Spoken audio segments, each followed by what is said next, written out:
여러분, 건강검진은 보험이 아닙니다. 검진은 때로 시술이에요. 받는 순간부터 몸에 부담이 들어가는 의료행위입니다. 특히 70대 이후에는 판이 달라집니다. 젊을 땐 확인하고 안심이 될 수 있지만 고령층에선 확인하다가 일이 커지는 경우가 생겨요. 오늘은 딱 5개만 짚겠습니다. 70대 이후엔 원칙적으로 조심해야 하는 검사 5가지.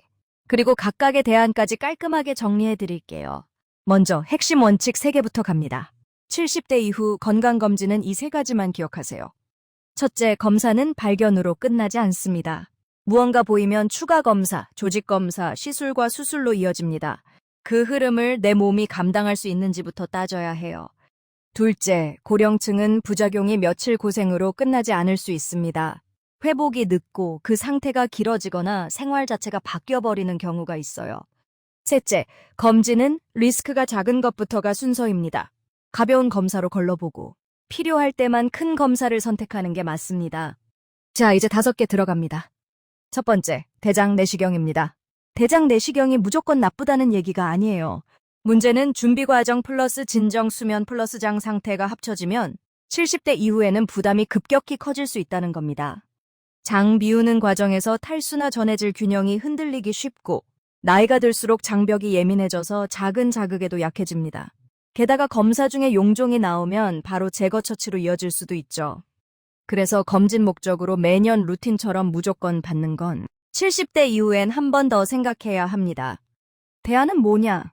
검진 목적이라면 먼저 대변잠혈 검사, 즉 대변에 피가 섞였는지 보는 저위험 검사로 시작하는 방법이 있습니다. 그리고 거기서 이상이 나올 때 내시경을 선별적으로 고민하는 거죠. 여기서 중요한 질문 하나. 이 검사를 해서 뭔가가 나오면 나는 치료까지 갈 의지가 있는가? 치료까지 안 갈 거면 발견이 오히려 짐이 될 수 있습니다. 두 번째, CT 조영제 검사, 조영제 CT입니다.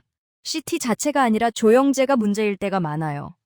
조영제는 몸에서 주로 신장을 통해 빠져나가는데 70대 이후에는 겉으로 멀쩡해 보여도 신장 여유가 줄어든 경우가 흔합니다.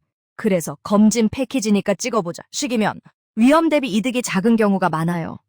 당뇨가 있거나 고혈압 약을 먹거나 탈수 상태가 있으면 부담이 더 커질 수 있고요. 드물지만 알레르기 반응도 완전히 무시 못합니다. 대안은 이겁니다.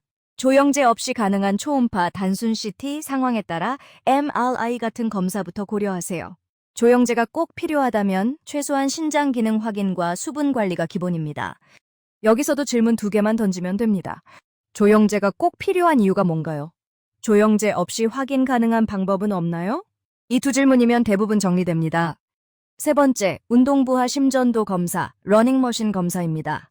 이 검사는 한마디로 심장을 일부러 힘들게 만들어서 반응을 보는 검사예요. 젊고 운동 습관이 있는 분들에겐 의미가 있을 수 있지만 평소 운동이 적거나 관절, 균형, 혈압 변동이 큰 고령층에겐 검사 자체가 사고 위험이나 심장 부담을 키울 수 있습니다. 그리고 결과가 애매하게 나오면 그럼 더 정밀 검사로 줄줄이 이어질 수 있어요. 검진 목적이라면 이 흐름이 과할 수 있습니다. 대안은 더 안전한 것부터. 가만히 누워서 하는 심전도, 심장 상태를 보는 심장 초음파, 이런 검사들로도 충분히 평가가 가능합니다. 여기서 던질 질문은 이겁니다. 제가 운동부하를 할 만큼 안전한 체력과 관절, 균형 상태인가요? 운동부하 대신 심장 초음파로 판단 가능한가요? 이 질문으로 판단이 갈립니다. 네 번째, 전신 PET-CT입니다. 많은 분들이 PET-CT를 암 찾는 끝판왕이라고 생각하죠. 근데 문제는 너무 잘 찾아서 문제가 생긴다는 겁니다. 전신을 훑다 보면 나이 들수록 자연스럽게 생기는 작은 염증, 결절, 흔적들이 잡힙니다. 그러면 추적검사, 조직검사, 불필요한 처치로 이어질 수 있고 그 과정에서 몸이 받는 부담과 스트레스가 커집니다. 검진 목적으로는 발견이 득이 아니라 부담으로 바뀌는 경우가 꽤 있어요. 대안은 타깃 접근입니다.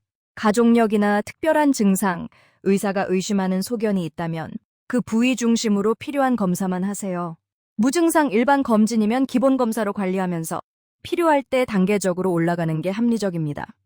여기서도 핵심 질문 하나. 전신 PET-CT에서 뭔가 나오면 나는 추가 검사와 치료를 끝까지 갈 건가?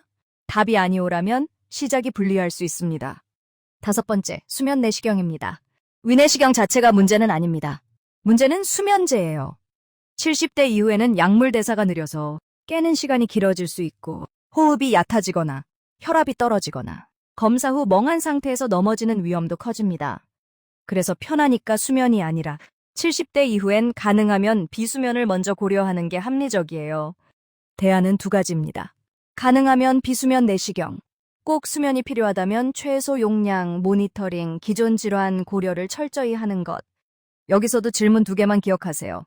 비수면으로 가능한가요? 수면 시 호흡이나 혈압 위험 요인이 있나요? 이 두 개면 안전장치가 생깁니다. 자, 오늘 결론 한 문장.